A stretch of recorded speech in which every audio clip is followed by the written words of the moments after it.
Let's talk about trauma, its definition, and the impact it has on your relationship.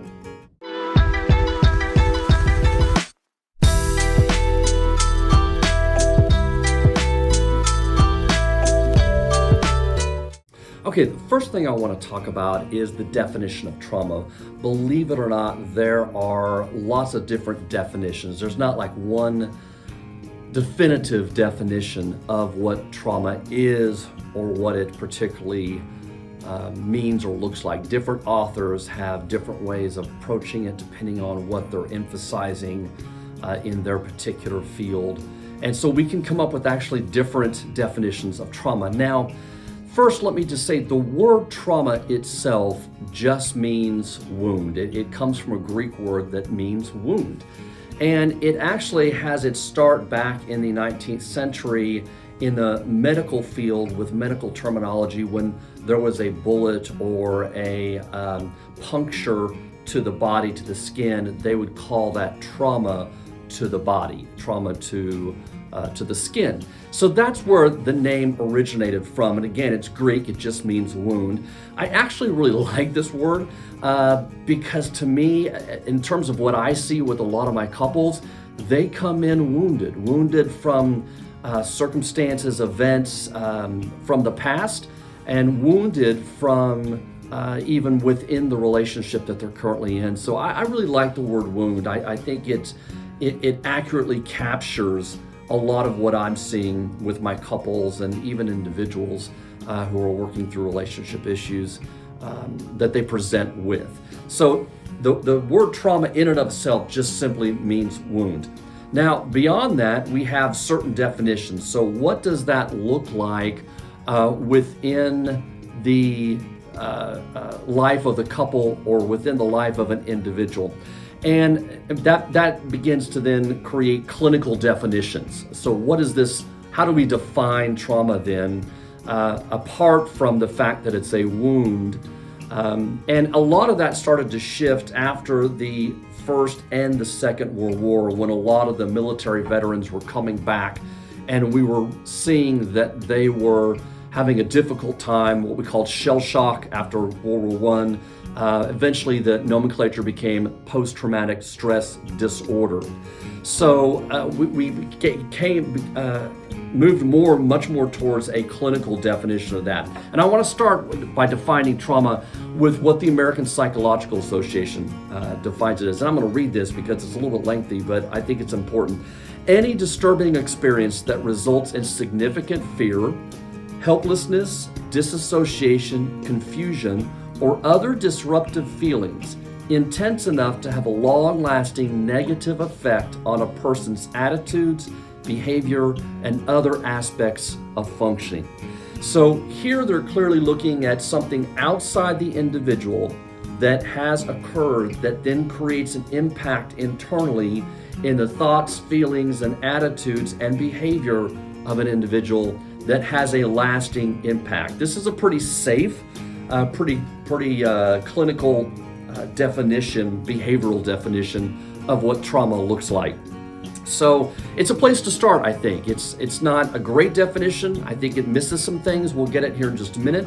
But I think it's certainly a place to start when we start talking about what is trauma. What does that actually mean to say we've had trauma or we have been traumatized by something? Now, another definition is from Gabor Mate, if I'm pronouncing that correctly. He's another trauma expert in the field, and he defines it a little bit differently. For him, trauma is an inner injury, a lasting rupture or split within the self due to difficult or hurtful events. So now he's placing trauma squarely internally in the individual, and he's talking about it from the standpoint of a split within the self, within our sense of self or our identity that was caused by a hurtful event. I like this definition, and I think it moves us closer to sort of where we want to be, at least in terms of what I'm hoping to get at in this channel, where we're talking about trauma as it profoundly impacts our relationships, not just as an inner isolated event, which it is for an individual, but the impact that has relationally. So I think I think Gabor moves closer in this direction.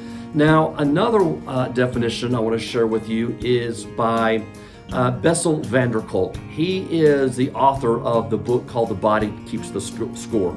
If you haven't read that book, I do highly recommend it. It's a beautiful written book, probably the closest thing we have to a full-blown textbook about trauma. And he starts way back sort of with the history of trauma and moves through and integrates a lot of neuroscience, neurobiology, and the impact that trauma has on our developing brain, as well as the disruption that it has for us as adults. Now, his definition is it's not the story of something that happened back then, but the current imprint of that pain, horror, and fear living inside the individual. So again, from his perspective, he's really emphasizing that it's not the event itself that is so disruptive, but the way it then lives inside that person. And this is very true with what we know about how trauma disrupts us, which is that trauma in itself overwhelms the individual's ability to cope. And as such, it does not create a coherent story or narrative within our self-experience. It disrupts that ability to do so. That's also called disassociation, and we're going to talk more about that in another video because I think that bears a separate conversation today.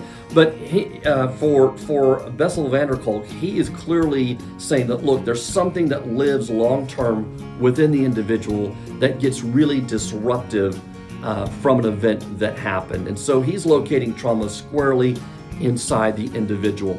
Another individual that has defined it, and I really love this definition as well, this is by Judith Herman. Now, she was one of the first authors to come out with a book called Trauma and Recovery that really gave broader awareness to trauma that so many of us deal with. And her definition is a violation of human connections.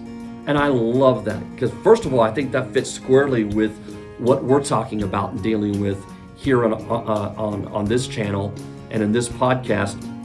And it really gets at the disruption, the interpersonal disruption that trauma causes, or that trauma, sometimes it is the cause, but more importantly, that trauma disrupts and inhibits the ability to create a safe and secure connection. So her book gave a much wider, broader audience to trauma, not only mass scale trauma like war, but also personal, interpersonal trauma, domestic violence, whatever that might be, and how that violates human connection. What I love about this is it gets at sort of how I see ourselves as a human species. I think of us a lot like a great sequoia tree. When my wife and I were first married, we went and honeymooned and drove down to Yosemite National Park and spent some time in the park on our honeymoon. And we ventured into the area with the great sequoia trees. These are massive, massive trees that are hundreds of feet tall at a time. Absolutely beautiful and majestic.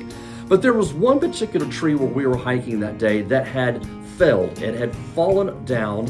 And what you could see was that these trees, though massive and majestic, had a very shallow root system. And so in some ways, although they are strong and resilient, they also are very fragile because their deep roots don't run really, really deep. And that makes sense to me. I kind of like that as a metaphor because what it tells me is that we as a species have not been here all that long when you consider the age of the earth and dinosaurs and other animals and mammals that have roamed the earth, and we just don't have really deep roots yet. So in some ways we're the top of the food chain. In some ways we are mighty and majestic and can accomplish unbelievable things, as we have seen with the advances of medicine and technology. On the other hand, we're really fragile. And we can be hurt and wounded by events that happen to us. So I really like her definition as well. What I've centered on is a definition that I think is appropriate for us and anybody that's tuning in, and that is that trauma is the lasting effect, of an overwhelming event that disrupts the organization of thoughts, feelings, and behaviors, especially in regard to the individual's ability to form close and secure relationships. One of the antidotes we know, one of the ways that we are resilient against trauma is when we have safe, secure connections with other people.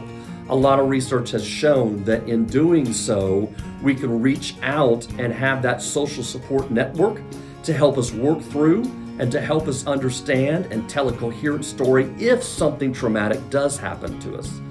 So being able to have a person or a group of people that is that social support, resilient network that we can tap into, oftentimes it will help us be able to make sense of the traumatic experience in a way that doesn't cause long-term impact to us. And we'll get to that here in a moment. What's the difference between having trauma versus having something like PTSD or having just rather a post-traumatic reaction to something versus having some sort of something what we might classify as a disorder. And we'll talk about that here in the next chapter in just a minute. So I just want to go through, I think it's important to start with how do we define trauma? What does trauma really mean from an outside versus an inside, and then back to the outside experience of our life in terms of our relationships. And so I don't declare that this is sort of the definitive definition, but I do like how it fits into what we're talking about a lot, which is, and I'll just repeat this again, trauma is the lasting effect of an overwhelming event that disrupts the organization of thoughts, feelings, and behaviors, especially in regard to the individual's ability to form close, secure relationships. Okay, so the next thing I want to turn our attention to is the types of trauma. So in the last segment, we were able to settle on a fairly robust definition of what trauma looks like, especially as it relates to our relationships, our significant, intimate relationships. Now I want to talk about the different types of trauma. So most research dictates that there are three different categories or types of trauma. The first one is called acute trauma. The second is chronic trauma. And lastly, there is complex trauma. So if we just take one by one here, let's start with acute trauma. And acute trauma usually is a one-time event that overwhelms the individual's ability to cope with something, and that creates or has a traumatic impact on the individual. That can be everything from a sexual physical assault to war to an automobile or a motorcycle car accident. It could be a sudden death of a loved one. So usually acute trauma is a one-time event that happens that oftentimes is sudden or unexpected, and that can overwhelm the individual's ability to deal and cope with that. So that's acute trauma. Now, chronic trauma is one type of trauma that repeats itself over and over. So this could be developmental trauma. So say you're growing up with an alcoholic mother or father. That doesn't change for the vast majority of your young life, growing up in the family, being with the family. And as a result, you have one type of trauma that is repeated over a prolonged period of time. Now, that differs from what we call complex trauma. Complex trauma is where you might have multiple types of trauma that occur. So an example of this might be, not only do you have an alcoholic mother or father, but then when you do need them, as all children need their parents, then you can have betrayal on top of that, because their inability to attune and attend to you when needed creates an additional type of trauma on top of the fact that they're emotionally neglectful and unavailable. So complex trauma oftentimes can be multiple traumas, different traumas that can occur in a short succession of time. maybe in your childhood, or even just over a prolonged period of time. So maybe you've grown up with an alcoholic mother or father. That creates a certain type of disconnection from the very people that were supposed to look after you and protect you. And it creates a feeling of, well, nobody's there when I need them. So when I am in distress, I have nobody to turn to. And I've learned to adjust and manage to that and adapt to that in ways that might be actually adaptive in my environment now, but in ways that might be maladaptive when I grow up. So say you get into your adolescence and now you are dating another young man or another woman, and they go and cheat on you. So you've got an original trauma that now has been compounded by another trauma on that, something that overwhelms. And then we can take these and we can actually carry these into adult relationships as well. So complex trauma is where we often have different types of trauma that can occur over a prolonged period of time. That can be physical and emotional abuse. It can be neglect. It can be misattunement, like attachment trauma is. It can be abandonment, betrayal, or even rejection at times. So we've got 3 different types of trauma, and please keep in mind, these are not perfect categories. These are discrete categories based on what we're seeing across a broad swath of patients and test subjects in all the research that we are doing as trauma therapists and as trauma researchers. So they're not perfect categories, but they help us be able to understand how might this type of trauma affect the individual, what type of trauma does this look like, and how are we best able to treat this trauma. The treatment for acute trauma might be very different, and oftentimes is very different than the treatment we might provide for complex or for chronic trauma of an individual. And of course, the younger you are when trauma occurs, the more difficult it can be to treat that trauma. Not impossible. There are lots of great treatments out there, and we're going to talk about that in future podcasts and future videos. But the younger it is, sometimes the more the individual has to adjust who they are in order to meet their circumstance, and the sort of deeper the trauma gets stuck into the individual's emotional and psychological systems. And so the treatments can look very different depending on the type of trauma we have. So we've got our definition, and now we've got a fairly clear understanding of the different types of trauma. In the next segment, we're going to talk about how does trauma impact our relationships? What does it actually do that interferes with our ability to create a secure and safe connection, which we know is often the antidote to trauma? Okay, now in the first 2 segments, we've talked about a definition of trauma, and we've talked about the different types of trauma that an individual can sustain. So what I want to talk about now, or turn our attention to, is how does trauma disrupt or impact our ability to create safe and secure connections? And the first thing it does is it breaks down our basic sense of trust. That almost goes without saying, I think. We all know that when we've sustained some emotional wounds in the past, there's this little alarm bell that goes off inside of us at times, and we begin to think, can I trust this person? And that really disrupts the ability to create a safe and secure connection when we mistrust our partner. Our partner's supposed to have our back. Our partner's supposed to have our best interests and intentions at heart. They're supposed to look out for us, protect us, understand us. They're supposed to get us more so than anybody else in our world. That's part of what creates that strong attachment bond. And so when we have the inability to be able to trust our partner, then it creates a cascade of problems in the relationship, and we're always questioning whether we can trust our partner. The second thing that trauma disrupts is it disrupts our ability to accurately predict our partner's motives and intentions. Let me give you an example. Let's say you walk into the living room or the den where your partner is, and just about the time they walk in, they put down their phone because they were watching TV on the couch, and And maybe they put it down because they were done with the conversation. Maybe they put it down because they had been looking at social media and finished. But nonetheless, all of a sudden, you see that as soon as you walk in, they put their face phone down and it sends off a little signal inside of you. And in this moment, you're not sure whether you can trust what just happened. And you start to misattribute that behavior of your partner to maybe to not be able to trust their intentions, to misattribute their behavior to something that they might be hiding as opposed to being open and more vulnerable with you. And so misattributing those intentions, misunderstanding our partner's motives and intentions really creates and disrupts, again, our ability to feel safe with our partner, emotionally safe, that is.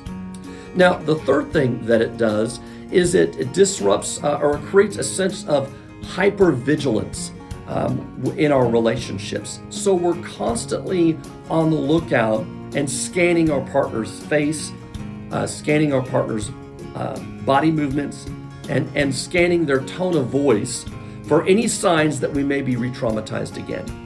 And so what trauma does is it creates a hypervigilance in us. And this is called neuroception, and it's outside of our awareness. And we'll elaborate more on this in another video. But it's outside of our awareness. And what it does is it constantly is scanning the environment, including the person that we're with, to see if there is any potential dangers coming our way. And so when you look at the compounding effect that trauma has, when we can't trust our partner, when we are hypervigilant to their behaviors, hypervigilant to their facial expressions and tone of voice, and that we misattribute their behavior in terms of their motives and intentions, you can begin to see how trauma really disrupts our ability to create a safe and secure connection with one another.